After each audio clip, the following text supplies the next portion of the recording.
दोस्तों, भारत का शक्ति प्रदर्शन देखकर अब बांग्लादेश ने भी यू टर्न मान लिया है और अपने चटगांव बंदरगाह का इस्तेमाल करने की रिक्वेस्ट मोहम्मद यूनिस ने भारत से की है। दूसरी ओर यूनाइटेड नेशन में हर बार भारत के खिलाफ वीटो करने वाला चीन इस बार पाकिस्तानी आतंकवादियों को नहीं बचाएगा, जो कि पाकिस्तान के लिए एक और बड़ा झटका है। इसके अलावा अमेरिका की तरफ से आईफोन को भारत में बनाने से मना करने के बाद अब एप्पल की तरफ से एक बड़ा स्टेटमेंट सामने आया, जिसने सभी को चौंका दिया। इसके अलावा भी वर्ल्ड अफेयर से जुड़ी कई इंटरेस्टिंग खबरें आ रही है, जिनके बारे में इस वीडियो में डिटेल में बात करेंगे, इसीलिए वीडियो को अंत तक जरूर देखिएगा।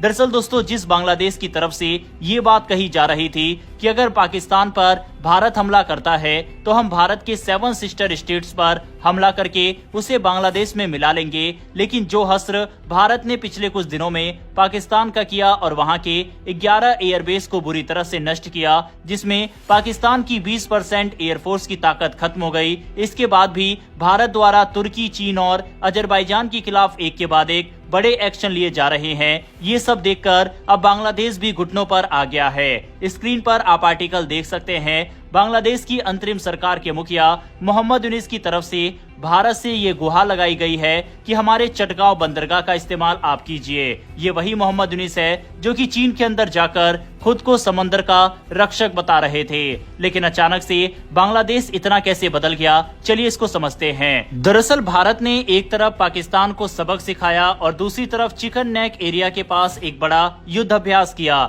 जो बांग्लादेश को ये संदेश देने के लिए था कि हम तीनों फ्रंट पर एक साथ लड़ने के लिए तैयार है। इस युद्ध अभ्यास में भारतीय सेना ने अपने आधुनिक हथियारों का प्रदर्शन किया और सभी आधुनिक तकनीकों के साथ ये अभ्यास किया गया। इसके अलावा भारत की आक्रामक विदेश नीति भी देखी जा रही है। भारत उन सभी देशों के खिलाफ बड़े एक्शन ले रहा है जो भारत को नुकसान पहुंचाने की कोशिश कर रहे हैं। इन्हीं सबको देखकर बांग्लादेश को लग रहा है कि अब अगला नंबर उसका है और ऐसा ना हो कि भारत उसके खिलाफ कोई सैन्य कार्रवाई या फिर कूटनीतिक कदम उठा ले। हाल ही में भारत की तरफ से बांग्लादेश बॉर्डर पर अतिरिक्त बीएसएफ की बटालियन भेजने का आदेश भी दिया गया था। इसके अलावा भारत की तरफ से कश्मीर, पश्चिम बंगाल और भारत के अलग अलग कोनों में अभियान चलाया जा रहा है, जिसके तहत आतंकवादियों को ढूंढ ढूंढ कर मारा जा रहा है और बांग्लादेशियों को देश से बाहर निकाला जा रहा है।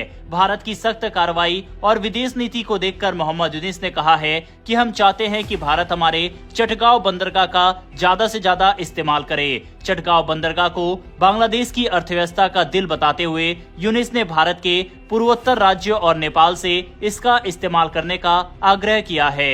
यूनिस के मुताबिक चटगांव पोर्ट का इस्तेमाल करना तीनों पक्षों के लिए लाभदायक होगा। उनकी सरकार ने इस पोर्ट के इंफ्रास्ट्रक्चर और विश्व स्तरीय बनाने के लिए इसे वैश्विक ऑपरेटरों को सौंप दिया है। बांग्लादेश की समाचार संस्था के अनुसार मुख्य सलाहकार यूनिस ने न्यू मूरिंग कंटेनर टर्मिनल में आयोजित कार्यक्रम को संबोधित करते हुए इसे देश के विकास के लिए एक बड़ा अवसर बताया। उन्होंने कहा, ये हमारे लिए एक बड़ा अवसर होगा। एक बार अंतरिम सरकार की योजनाएं सही से लागू हो जाए तो इससे देश की अर्थव्यवस्था में सुधार होगा और हजारों लोगों के लिए रोजगार के अवसर पैदा होंगे। इतना ही नहीं, उन्होंने चटगांव बंदरगाह को बांग्लादेश की अर्थव्यवस्था का दिल बताते हुए मुख्य सलाहकार ने कहा, यदि दिल कमजोर है तो कोई भी डॉक्टर इसे बेहतर ढंग से कार्य नहीं करवा सकता, इसीलिए हमें इसे विश्व स्तरीय बनाना होगा। इस दिल को हमारे पड़ोसियों से जोड़ा जाना चाहिए। मैंने नेपाल और भारत के 7 पूर्वोत्तर राज्यों यानी 7 सिस्टर का उल्लेख किया है। यदि वे इसमें शामिल होते हैं तो उन्हें भी लाभ होगा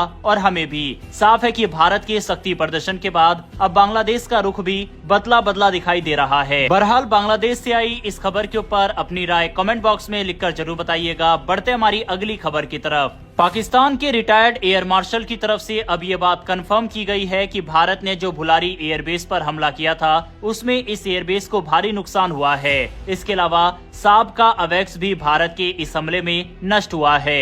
आपको हमने पहले भी बताया था, इस एयरबेस में F-16 और JF-17 को रखा जाता है और यहीं पर भारत ने अटैक किया। खबरों के मुताबिक भारत के हमले में F-16 और अन्य फाइटर जेट को भी नुकसान पहुंचा है। इसके अलावा फाइटर जेट हैंगर को भी भारत ने निशाना बनाया और अब धीरे धीरे पाकिस्तान इस बात को मान भी रहा है और ये पाकिस्तान की पुरानी आदत है। 1999 के करगिल युद्ध को भी पाकिस्तान ने काफी समय बाद माना था और अपनी हार को कबूला था। खैर, अब पाकिस्तान के पूर्व एयर मार्शल वगैरह इस चीज को मानने लग गए हैं। खैर, अब बात करते हैं डोनाल्ड ट्रंप की। जिनके एक स्टेटमेंट ने भारत समेत दुनिया को चौंका दिया।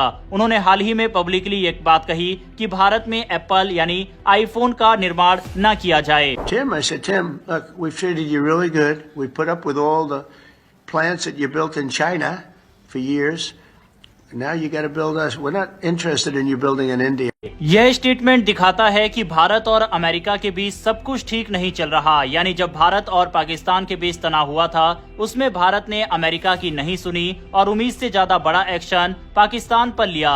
यही कारण है कि अब ट्रंप की तरफ से ये बयान दिया गया। लेकिन इसके ऊपर एप्पल की तरफ से भी जो स्टेटमेंट सामने आया वह ट्रंप के लिए एक बड़ा झटका बन गया। ट्रंप ने कहा था कि भारत में टैरिफ बहुत ज्यादा है, इसीलिए मैन्युफैक्चरिंग ना की जाए। लेकिन शायद ट्रंप भूल गए हैं कि भारत दुनिया का सबसे बड़ा बाजार है। वहीं आगे चलकर काफी भारतीय आईफोन का इस्तेमाल कर सकते हैं। इसके अलावा भारत में लेबर चार्ज बाकी देशों की तुलना में काफी कम है, जिससे प्रोडक्शन का खर्च भी कम होता है। यही वजह है कि ट्रंप की खुद की अपनी कंपनी भारत में लगातार इन्वेस्ट कर रही है, जबकि टिम कुक की कंपनी एप्पल को ऐसा करने से रोका जा रहा है। जब एप्पल से पूछा गया ट्रंप मैन्युफैक्चरिंग न करने की बात कह रहे हैं, तो एप्पल ने साफ कहा कि हमने जो कमिटमेंट भारत से कर रखी है उसे पूरा किया जाएगा और भारत में हमारा प्लान वैसे ही चलेगा जैसा हमने प्लान तैयार किया था। यानी कि एप्पल की मैन्युफैक्चरिंग भारत में अब और आगे बढ़ने वाली है। ट्रंप की बौखलाहट साफ नजर आ रही है, लेकिन इसका भारत पर कोई खास असर नहीं पड़ेगा।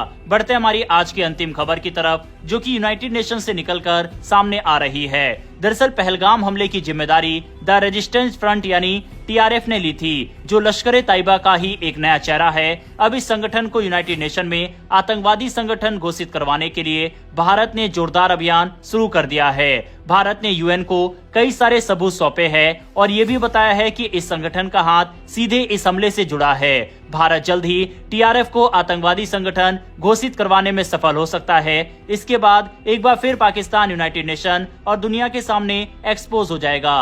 हैरान करने वाली बात यह है कि चीन, जो हमेशा पाकिस्तान के आतंकवादियों को यूनाइटेड नेशन में वीटो पावर से बचाता आया है, इस बार वीटो नहीं करेगा। चीन की तरफ से साफ कहा गया है कि वह आतंकवादियों का समर्थन नहीं करता और पहलगाम की घटना काफी दुखद है। अगर चीन इस बार वीटो नहीं करता तो ये भारत की एक बड़ी कूटनीतिक जीत होगी और भारत पाकिस्तान को अलग थलग करने में एक और कदम आगे बढ़ा देगा। याद रहे, अगर भारत इसमें सफल होता है तो पाकिस्तान एक बार फिर एफएटीएफ की ग्रे या फिर ब्लैक लिस्ट में जा सकता है और इससे पाकिस्तान की पहले से डूब चुकी अर्थव्यवस्था और बदहाल हो जाएगी। बहरहाल दोस्तों, जिस तरह के स्टेटमेंट चीन से निकल कर आ रहे हैं, क्या आपको लगता है इस बार भी पाकिस्तान को चीन वीटो करके बचा लेगा, या फिर आपको लगता है कि इस बार वह ऐसा नहीं करेगा, क्योंकि ऐसा करके दुनिया भर में पाकिस्तान के साथ चीन भी एक्सपोज हो सकता है। आपकी इस पर क्या राय है, कमेंट बॉक्स में लिखकर बताइएगा। साथ ही अगर आपने इस वीडियो को यहाँ तक देखा है तो मेरी एक छोटी सी रिक्वेस्ट है कि नीचे दिए गए सब्सक्राइब बटन को प्रेस कर बेल आइकन को दबा लें, जिससे हमारी डेली डिफेंस और वर्ल्ड अफेयर से जुड़ी